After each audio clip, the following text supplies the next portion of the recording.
कुआडे जाउछ तमे? मो ऑफिस जाउची। किंतु आज तो रविवार।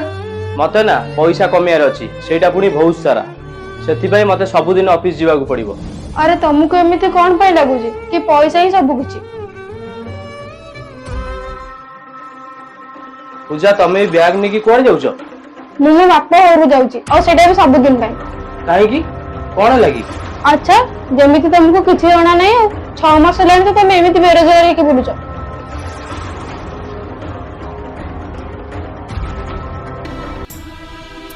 भाई तुम पाखरे किछि पैसा अछि की? मु मो पई मेडिसिन आनी थांदी। तमे मते अल्प पैसा दियो मु तुमको पर फेरई देबी। केते दिन पर्यंत एमती आता पाखरे हाथ पटौथौ? गोटे काम कर, जदि भिक मागिया एते इच्छा होची ना ताहले हाथरे गोटे ताटिया रखी जा नई मझरे बसी भिक मागी, कारण तते तो किछि काम मिलिबो ही नाही। पैसा कमेया को मो पाखरे 1000 टा कारण अछि।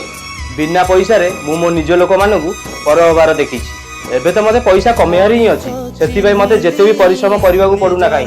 आ सेते बेले तमे देखिबो मोर सब बंधु बांधव आपे आपे मो पाखु पळि आसीबे।